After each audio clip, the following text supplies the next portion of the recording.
ഇത് വലിയ പന്നി കേട്ടോ.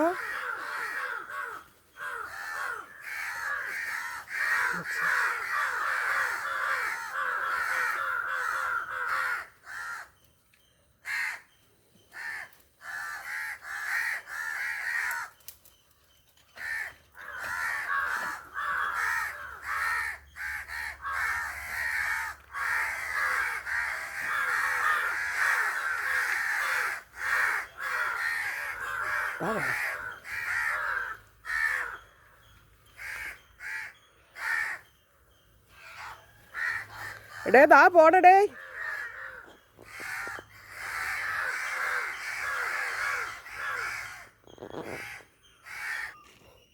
ഇവിടെയൊക്കെ ഇനി എന്തൊക്കെ ഉണ്ടെന്ന് എനിക്ക് തന്നെ അറിഞ്ഞൂട്ടോ എൻ്റെ പൊന്നെ. വലുത് കേട്ടോ. ഞാൻ വിചാരിച്ചേ തീരെ ചെറുതായിരിക്കുമെന്ന് മുള്ളൻ പന്നി എന്ന് പറയുന്നത്. ഇത് നല്ല വലുത്. ഒരു പട്ടിയുടെ മുക്കാലുണ്ട്, പട്ടിയെക്കാലുണ്ട് വണ്ണമൊക്കെ, മുള്ളൊക്കെ വിരിച്ച്. എൻ്റെ പൊന്ന്, രാവിലെ എന്തിനായാലും മുള്ളപ്പന്നിയെ കണ്ട് ഞാൻ പിറകെ ഓടുകയും ചെയ്ത് വീഡിയോ എടുക്കാൻ വേണ്ടിയിട്ട്.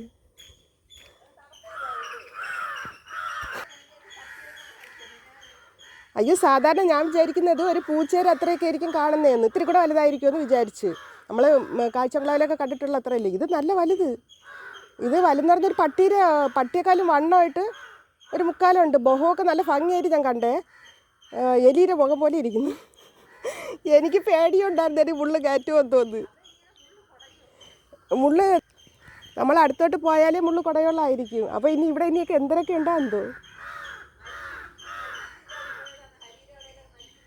ഓ മരിച്ചിന്. പക്ഷെ ഒറ്റയ്ക്കേ ഉള്ളു കേട്ടോ. ഒല്ലത് ഇത് ഇവിടെ കിടക്കുന്നത് എന്തോ കേട്ടോ ഇങ്ങനെ. രാവിലെ മ്യൂസിയത്തിൽ പോവാതെ എന്തായാലും പന്നിയെ കണ്ട്, മുള്ളപ്പന്നിയെ കണ്ട്. ഇല്ല, ഞാൻ ഇവിടെ കാക്കകൾ അണ്ണിയൊക്കെ വിളിച്ചപ്പോൾ ഞാൻ ശ്രദ്ധിക്കുകയാണ് എന്തോരോ വന്നെന്ന്. അപ്പോഴുകൊണ്ട് എൻ്റെ അടുത്തോട്ട് വരുന്നു ഈ കാക്കകളല്ല. അപ്പോൾ ഇനി വിചാരിച്ച് കാക്കേനെ കൊത്താൻ വരുന്നതാണെന്ന് തോന്നുന്നു വിചാരിച്ച്. അപ്പോഴുകൊണ്ട് ഇങ്ങനെ ഞാൻ നോക്കിയത് ഒരു ശബ്ദം കേൾക്കുന്ന മുള്ളപ്പന്നി ഇങ്ങനെ കയറി വരുന്നു.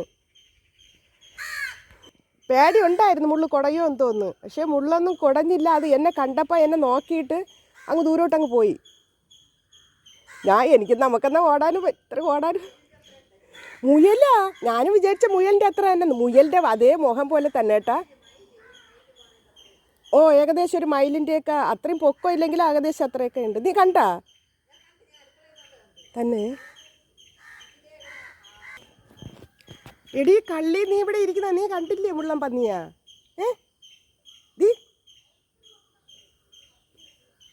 നീ കണ്ടില്ലേ എടി മുള്ളൻ പന്നി? കണ്ടാ നീ? കുറേ ദിവസമായാലും നിന്നെ കണ്ടിട്ട്. അതിപ്പം കയറി അങ്ങ് വെയിലോട്ട് പോയി, റസാക്കിൻ്റെ ഇളയിലോട്ട്. ഞാൻ പറഞ്ഞാൽ വലിയ മുള്ളൊക്കെ വലുത്. ഒരു മുള്ളൊക്കെ ഇളയിലോട്ട് അങ്ങ് കയറി പോയി മുള്ളൻ പന്നി.